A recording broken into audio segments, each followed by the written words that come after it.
All right, welcome back to the #1 breakfast show in the country, Morning at NTV. Let's talk about patriotism.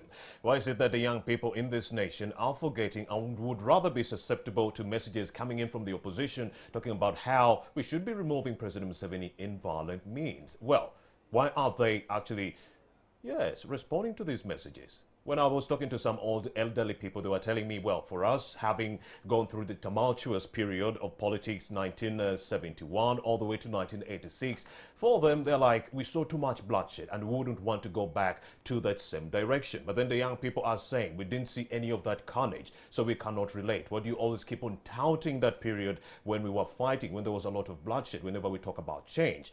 Yes, so I do have Major General Henry Masiko. Yes, he is the National Coordinator Patriotism. I also do have Charity Ahimbisiwe. She is the Executive Director, Citizens Coalition for Electoral Democracy in Uganda. Very good morning, Henry Masiko and Charity Ahimbisiwe. Good morning, Masiko. Good morning. All right.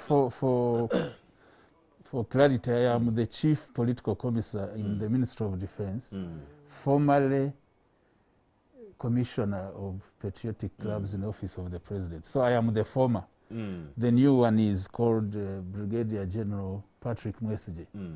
He's the current holder of that fort. Major General Henry Masiko, given your experience in this sphere of security, and then would like to know, why is it that young people in this nation are forgetting where we came from and would rather see bloodshed to assure that there is change in this country? Well, good morning, viewers. When you say forgetting, you would assume that they've been informed, educated, and there is a lapse and they are forgetting. But being young means you are still new on the stage, and society ought always to have mechanisms of bringing the young on board in traditions of the society they are joining. So you are very right. The fact that sometimes you find sections of the population, it's not necessarily the young people. Sometimes you find sections of the population acting in a manner that is not in consonant with what they ought to be pursuing as their interests, is symptomatic of, at times, lack of systematic passing on of necessary information, necessary facts about the environment they are operating in. So in normal way of how societies have been evolving, in the traditional societies, it would be that people are based in the remote areas, they are together, and the old would pass on the traditions the young. Today, the situation has changed. You have school systems, you have society getting differentiated. So the mechanisms of traditions being passed on from one generation to another ought to change. So schools now ought to be big centers of that communication, but that does not also say parents should abdicate their roles.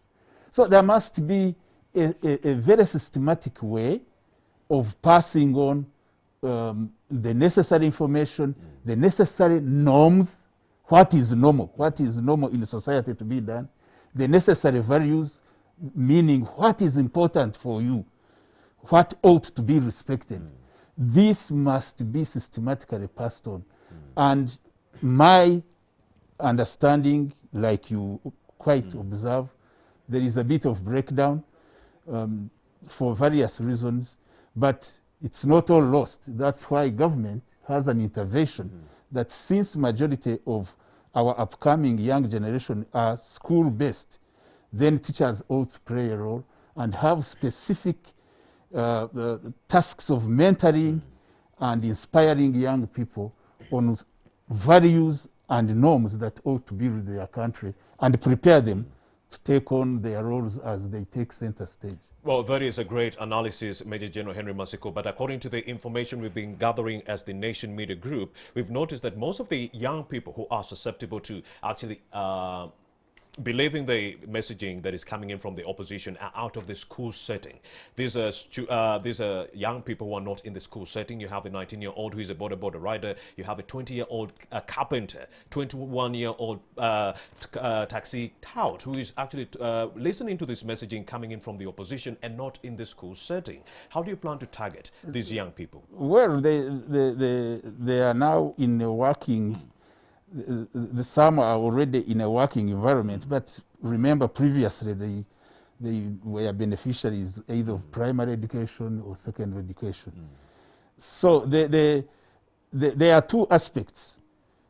The fact that probably in their earlier stages as they were going through school, the necessary information was not passed on to them. But also, information, you know, is like a dose. And the doses can be of two types. There is a dose which is of a healing nature, of nutritional nature. There are doses which can be poisonous and having an effect of killing or disorienting you. What some people call opposition are times messagings which are poisonous. You find somebody packages lies and feeds them without facts, without even deliberately knowing this is not right, and he passes it on. And when it reaches the mind of somebody, it has an effect. And we need to be very careful about the messages which go out to the minds of the population. If they are poisonous, you'll have a disoriented population because they run mad. Poison either makes you mad or can even kill you. But if there are messages of hope, of building, of mentoring, then somebody is of a different orientation. So what you are having is a struggle of orientation.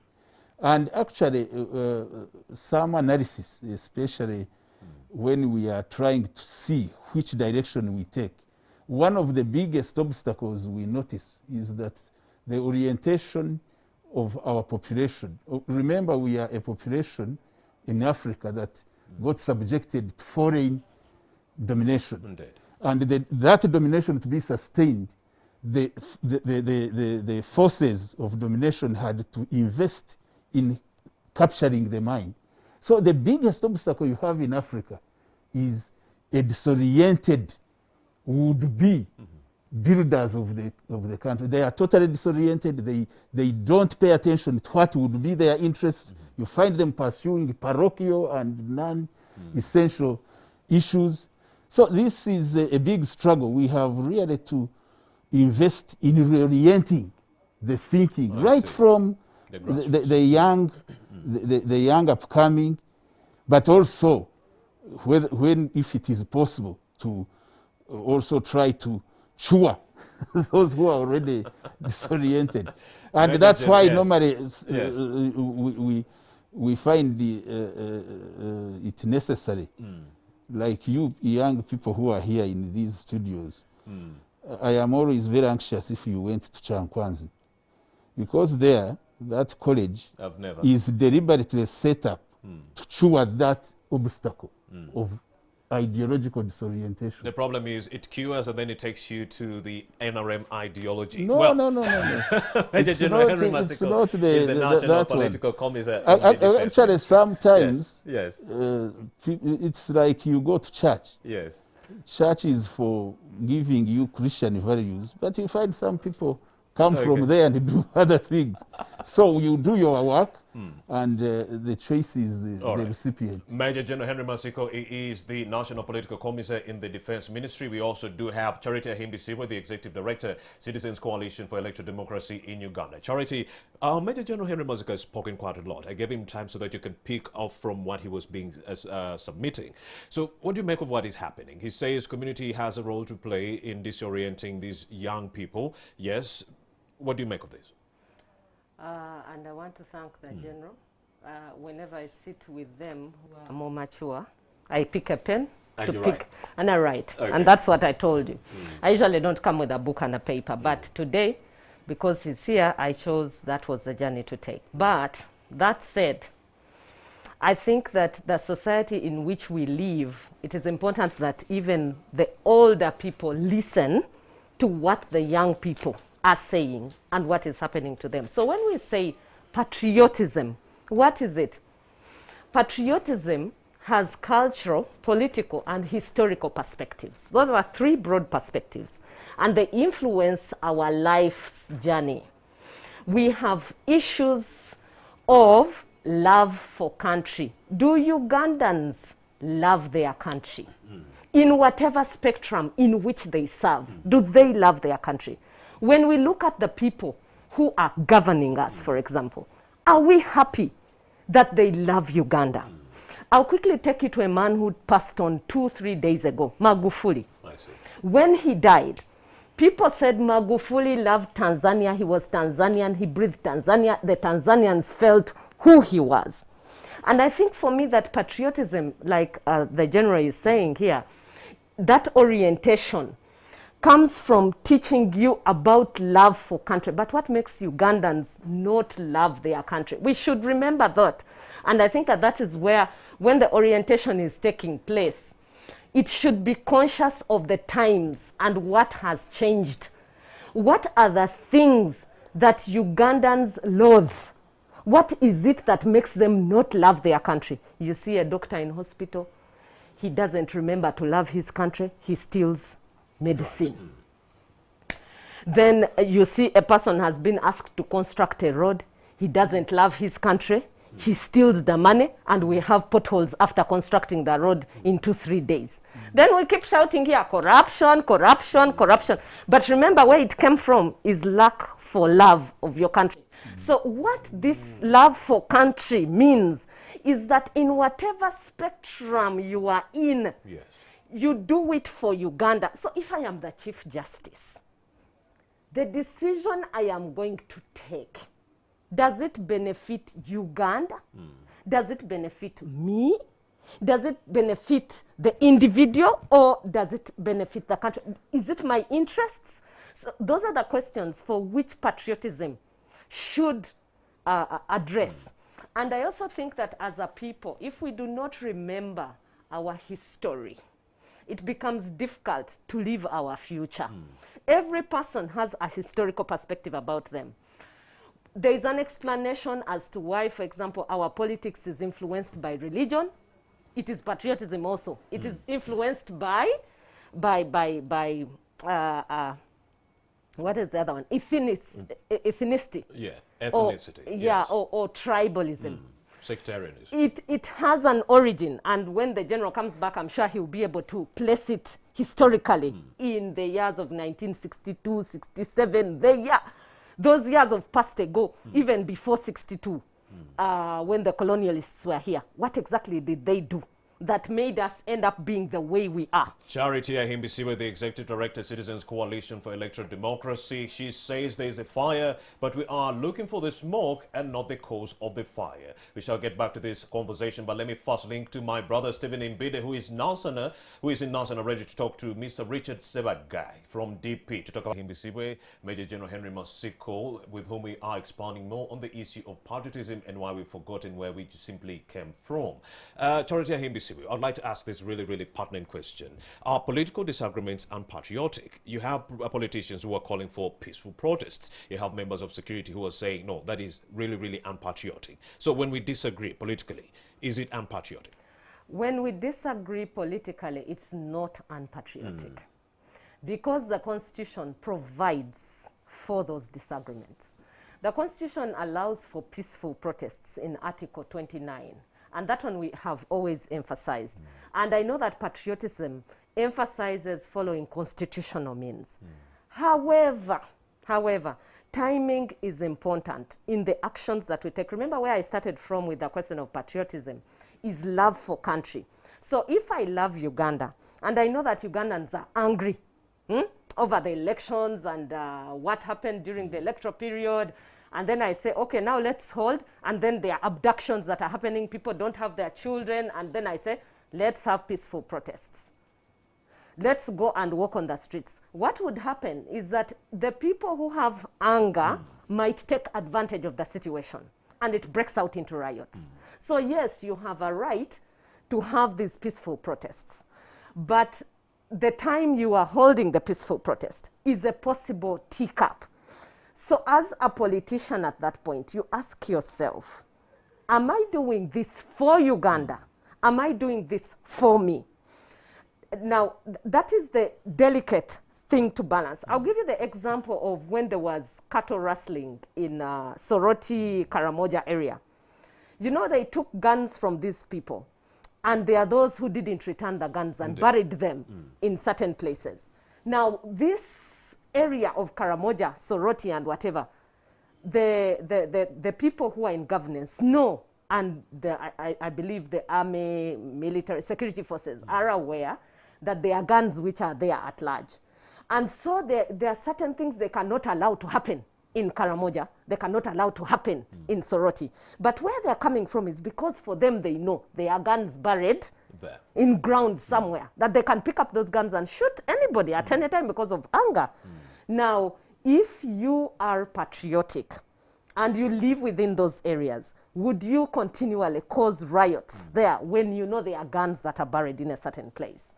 So the question of patriotism for me is not per se only maintaining status quo as things are. It is that every one of us has a role to play. Even the young people. Right now we have a population of 75% of young people who say, like you said, we don't know about the war. Don't tell us your things. For us, if people died, they died. I was not there in the war myself, but I have read these things and I know about them. But I also know there are a few things which I have done for myself and my family, and the extended one, which I don't want destroyed. Indeed. But there are young people who don't have those things, and for them they are saying, I don't even have that. I have nothing to lose. I wake up every morning at 7 a.m. to go and hustle, look for money, and I have nothing. Then you come here and tell me patriotism? Is patriotism going to feed me? So that is the imbalance. That's where the problem is. So if you feed them, like I was telling you about Magufuli, Magufuli put a smile on the faces of his people by giving them great roads. Indeed. So today now they have roads they can drive on. When you look back here in Uganda, you go here at Kololo. They have dug up that road, I think, 4 or 5 times. The other day, I was very happy they put the Lord Mayor on spot and they said, but you, what do you do for Kampala? And then he said, my friend, it is bigger than just me. Okay, so those are the things that we need now to think about. If you are in a place, even if it is me, Charity, who has been put in charge of constructing a road, what am I doing for Uganda as that road is being constructed? When I am in National Water and Sewerage Corporation, what am I doing for Uganda as I do that work? Indeed. But what happens with us is that everybody is looking for where do I find the next bread and what do I do next to make sure I survive? And that's the problem. The good news is that there is a really bad road between us and Uganda, and construction really started on that really bad road. And that's some of the good news that is coming in. There is some work that is being done by KCCA to alleviate the suffering of Ugandans. Now, that is patriotism if they do not eat that money. Now, I was talking to Henry Masiko, and he was telling me how senior citizens have dropped the ball when it comes to talking to the young people about the past, about the bloodshed, and not to get back into that direction. What do you think needs to be done, Charita Hindiswe, to get the senior leaders to actually talk to the young people? I think that is why I said I was very happy. At first when I saw him, I'm like, my God, sitting with a general. But I was very happy because he's now speaking to the nation. And I hope that many of them will come out and continually speak to young people in different spaces. They will. And the security minister shall be making his way to the studio at some point. Yes, in different spaces. They need to speak to young people to get them to a point of, okay, things are not going well, like maybe we all would have wanted.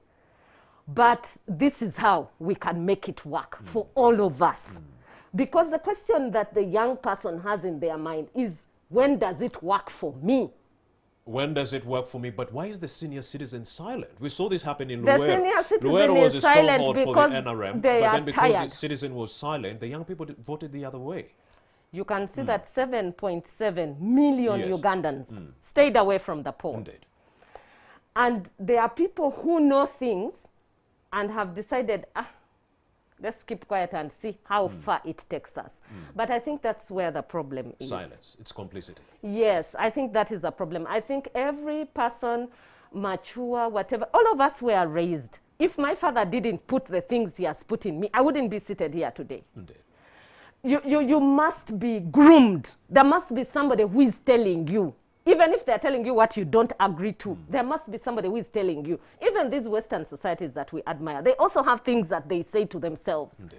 So there must be somebody who is telling you that, okay, here it is good, here it is bad, and you choose for yourself. And you see from your own environment whether what they are saying is true or it's a lie. But it helps you put things into perspective. Yeah. Major General Henry Masiko, help us understand whether or not political disagreements are unpatriotic from your own perspective. Before I come to that, Go ahead. there was a point you are making about responsibility of shaping By the senior the citizenship culture, citizenship responsibility. Government, you know, Uganda, at times I hear people say Uganda has good policies, it's about implementation. Yes, for example, since 2009, none other than the head of state, the president, intervened and said, many of our young people are in schools now. What does that mean? It means the people who will shape their outlook Indeed. are teachers. So he launched a teacher-based intervention where he said, let there be platforms. You teachers, you are teaching, giving skills, giving knowledge, but also there is this aspect of values and norms. Pay attention to this. And he, incidentally, he appointed me to pioneer the coordination of that effort. The schools, the experience I had, there is now a bit of emphasis in schools about excellence in performing exams. And this, in my view, has had an impact on what a school environment ought to impact on the young learner. I hear you. I've been trying to find out, why is this emphasis, why is this craze of grades of how the schools are performing? My thinking is that we need to critique this liberalization where education as a service also is now a business. I think we need to think about it, because schools environment only focus now, on churning out graduates school and so is forth. Inevitably now a center of holding young people, and it is critical if they play their role. The teachers divide the time to give skills, to give knowledge, and mentor. And I agree, on with issues you on of that, Henry attitude, Masiko, because you go to a school values, and they and do not norms. focus on the values and the skills, but focusing on the, because is I there had a swimming pool? I had Yes. a whole experience of 9 years when I was coordinating that Yes. program. I would enter school and you definitely see where the inclination is. So I am talking basically as a state actor, but also as an elder. Indeed. I think we need to critique how the school environment is. What they are teaching. Because I would often give a feedback to the commanding-in-chief, and he knows that I was always uneasy. I'm saying we've taken a right decision. This intervention is the best, because you are having more than 8 million children in primary schools, more than 1.5 children in secondary schools, very many in tertiary institutions. But the area where he had put emphasis of high school, of secondary school, this is a moment when these young people are transiting biologically from childhood into youthfulness. It's a very turbulent stage. So if you tap in that time and give the necessary norms and values, what ought to be normal, somebody finds, I would go to dormitories, I would storm some dormitories. Yes. You find an avocado peeling in the bed of a girl. And she thinks it is normal. So those abnormal, which are seen as normal, are things which need to be tackled. When a young person, and empowerment skills. When a young person is not directed at that stage, then they are the ones now whom some political actors are targeting when they are already their norms and their values are already a different thing. And Charity is saying, you ought to listen. What are you listening from? Listening to? Yes. People who already are really not properly empowered. Now, what their language, even now you hear their language, and at times I get surprised, people wanting to conform to the language of these, unfortunately, non-mentored citizens. So the issue, before we come to issues of partisan politics, the issue is we need to really go back to this correct intervention, which the president came up with, make the schools really centers of all-round mentorship of our young people. But because of COVID, also now the parents, yes, why are they abdicating? They are products of this disoriented upbringing. For money. So they are there. The way the things they think are the best for the children, when you look at them critically, they are missing. They have gaps. So we need actually a whole approach, a whole society approach, not only for the schools. At a certain time, we need to go to the population. In the early 90s, I don't know how old you were, we had a program where we were meeting the population generally and entering a conversation, giving them things they should think about which are important for them as citizens and which can build the nation. At some point, I was wondering when it would come back. Yes, it's I engaged and in we had big confrontation. We had big confrontation with if you could listen. Go ahead. We had a big confrontation with our development partners. Yes. They were so upset. And if you could compare the type of discipline, the type of responsibility, the type of performance, even of government delivery, it was different. They critiqued it, they confronted us, and they said, this has to stop. You're raising child soldiers, you are not leveling the ground. All they want is turmoil. Now they are very happy when you have that vacuum, and people are misinformed, people are disoriented, people are getting all sorts of things. You find some having Arab values, others American values. It's all, you can't believe what I see when I move around. I say, what type of environment are we living in? So it's good it happens. At times you have to lose some time, some steps, and it helps you to reflect. We need to go back to the drawing board, have programs that put people to know what are my interests. Issue of what are the basic, because your interest is this thing which is bigger than the small thing. Like being a prosperous people, being an environment that is well sustained. These are interests, Major and General, they cut across. Major General, so what do we do? Because most of the individuals who are susceptible to listening to this are not in the school setting. There is no shortcut. We ought to really have a program of, in the past, when Christianity was introduced here, you had a movement of renewal.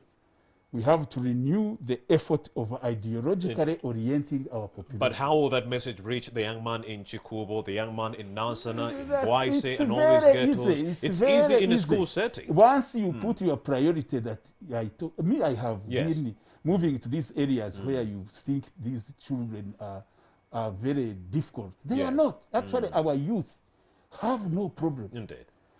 The youth have no problem. The problem is what message, what programs are we putting there for me? Indeed. And you know, a young person, I like that, biologically needs attention. And that's, they are entitled to it. they don't need a favor from anybody. It's not doing them a favor to do things that make them prepared to take on the center stage. Wow, Charity Himbisiwa, I just like that submission from Major General Henry our young people, anybody because who's I did my analysis, I went on the ground, no, Charity Himbisiwa, and I did talk to these young people. I asked them, is it they because you really want to join this peaceful protest, or is there an underlying problem? When you meet them, they are very good. They lack attention. People are just doing things which are not focused. But when you focus, and because you know they by virtue of being the age they are, they have little experience. Indeed. There are certain things they have not seen. So it's you, society, to take responsibility and reach them. But if you want them to be the ones to lead, when they lack experience, then you'll have a disoriented society.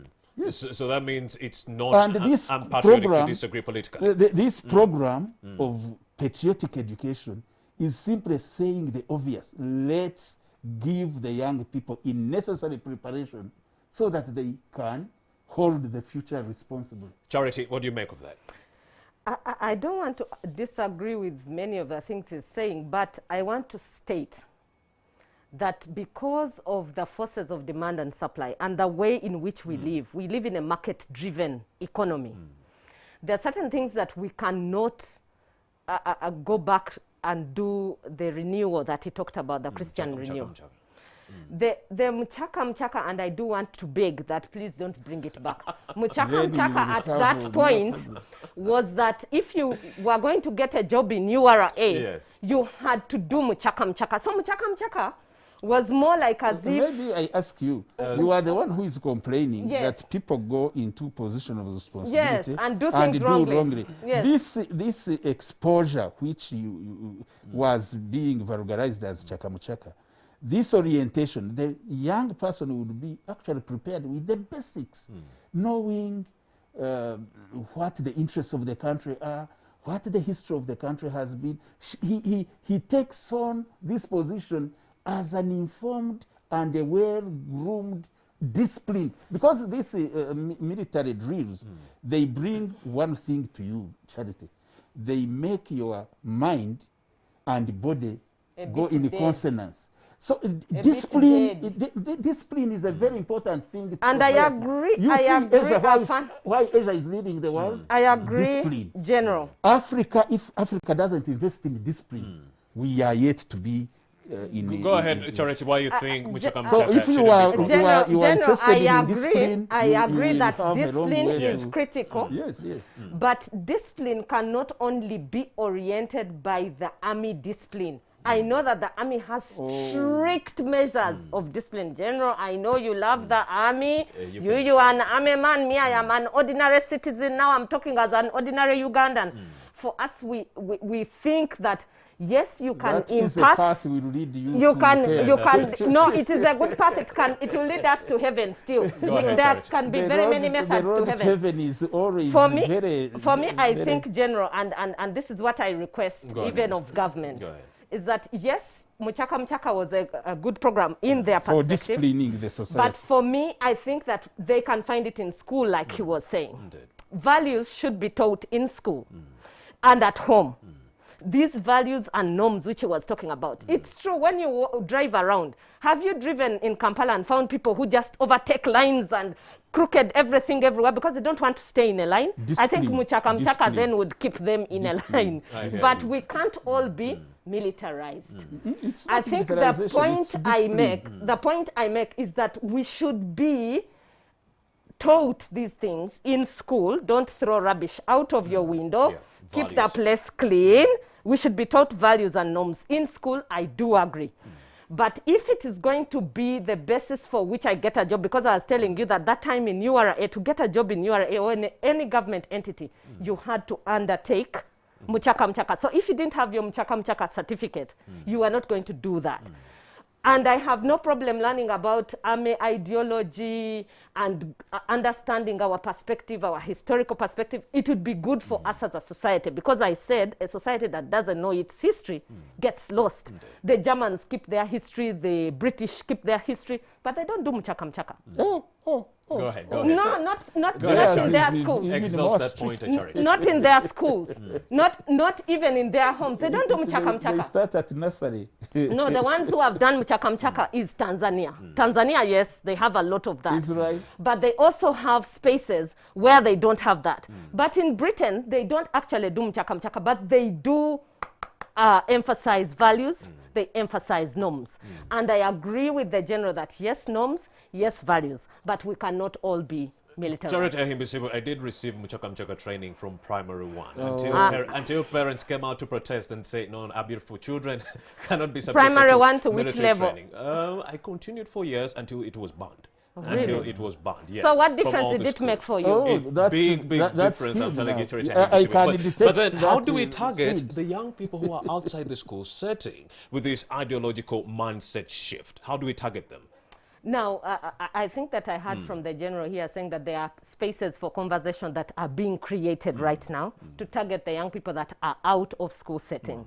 I don't know how those spaces are and what those spaces are.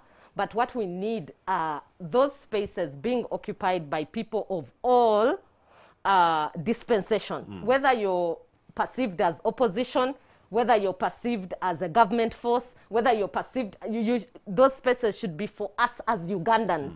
And I think where we lose it is when we forget the Ugandanness.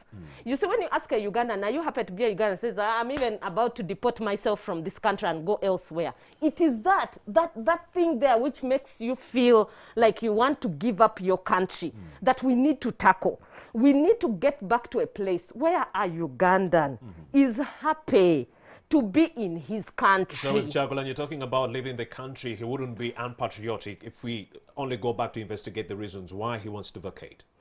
Yeah, I think if the reasons he wants to vacate is because his life is in threat or they want or he feels he's going to die or he's going, that can be justified. That's why we have asylum in all the countries that are there.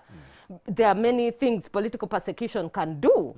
But if his leaving of the country is because there is sewer everywhere and he doesn't want to be part of the process of resolving the sewer. Like the academics who have learned, they have all these good academic papers and they understand the issues of economy, but they are seated in their offices folded saying, why, let those who are there struggle with it. And they cannot give this knowledge to other people to transform the country. Then you're not being patriotic. What is patriotic for me is that you use that knowledge base. You use whatever you have within you to improve society, to improve your country. Actually, not society, but to improve your country. Because the bottom line is, when we sing, oh, Uganda, may God uphold thee, what do we mean? That is patriotism. So when we talk about it, what does it mean to me as an ordinary Ugandan? It means nothing if I have no food to eat. That's what I was trying to tell you, Romeo. So I could attend all the Chakamchaka classes, but if the Chakamchaka classes cannot lead me to a certain place, then it will be useless. So there must be a balance between the two. Teach me the values and the norms. Please don't bring back Mchaka Mchaka. I can't see my daughter becoming a Mchaka Mchaka. It won't come back. now General, Charity, I touched the right note because two things which I see in the Charity line. She's very uncomfortable with it. Discipline is never soft. Discipline is a little bit of hurting yourself. Like saving. Saving is a discipline. And when you are saving, you deny yourself. It's not sweet. You see in the Bible, that verse is very good, which says, the road that is wide and seemingly easy normally leads into hell. The road to eternity is a little narrow and a bit difficult, but it's the one which goes. So discipline is not a sweet thing, but it's a necessity. Let me ask. So that's one. Let me finish. Go ahead. The other one is the disease of electioneering in the name of opposition. You can't have a country where there is no end to electioneering and the whole population is oriented in that direction. When there is time for elections, let people debate, let them throw their manifestos, After election, let people go back to what matters to them, their livelihood. Let the conversation shift. But what is in Uganda and most African polities, people never end electioneering. That's why now there is a culture of oppositionism and statism. There will always be a state, and the state will always be occupied by a given group. We have only 2 minutes left, Major General Henry Masiko. Emphasized is and I have this last question that I wanted to ask. Is what charity is shunning. Our society is deficient of discipline, and discipline will not come easy. It comes through shaping. There are people in Asia, they talk of two things: steering the mind and steering the body. Once you make that combination, those societies move. Major General Henry Masiko, Asia is what about the actions of members of security who have been picking up people, abducting them incommunicado? Are those actions patriotic? There is no state institution which abducts. There are right words which are used for state actions. States arrest, states detain. So you are creating your own language to suit your own your own narrative. The government, any government anywhere, responds to well-informed situations. All right. These state actors assess the security threat and they respond accordingly. Indeed. But you come and create your own vocabulary, but that does not... it's what the opposition says. But that opposition should not be vulgarizing normal things. And that's what I am critiquing. Permanently oppositionism. What does it help? Once you finish an election, go back to business. You need to eat, you need health, you need good water. That should be the conversation, not always in political battles. How can you always be fighting? When will you settle and do work? Major General Henry Masiko, the National Political Commissar in the Defense Ministry, parting shots, Charity, in that regard, the actions of the military, are they patriotic? The parting shots on the actions of the military, they were not patriotic. Go ahead. The arrest of Ugandans, if they had been arrested, we should have known where they are. General Henry, with all due respect, I have 68 lodged complaints at the Citizens Coalition for Electoral Democracy in Uganda by Ugandans who are saying they don't know where their relatives are. If they were in detention centers, as people who look out for others and know all the detention centers in Uganda, we should have been able to see these people there. But these people are not in detention centers. We know constitutionally that these people are supposed to be produced in court. Talking about them. They're supposed to be produced in court 48 hours after their arrest. General Henry, with all due respect, these people have not been produced within 48 hours. And due process has not been followed. With all humility, on behalf of all Ugandans, I want to request all the generals who know where the whereabouts of the Ugandans who are missing, and their mothers, their relatives, their brothers, their sisters are crying. Please come out and show us these Ugandans. If they're in detention centers, we would have seen them. If they were arrested, and rightly so, we would have seen them. Charity Ahimbisiwa, the Executive Director, Citizens Coalition for Electoral Democracy in Uganda. She was not alone. We also did have Major General Henry Masiko, the National Political Commissar in the Defense Ministry. And to you who has been watching Morning at NTV from 6:30 a.m. up to now, many thanks for that undeterred love and support. We need to do more to preserve the sanctity of this nation. Engaging in any activities that would rather burn this nation wouldn't be patriotic in any way. My name is Romy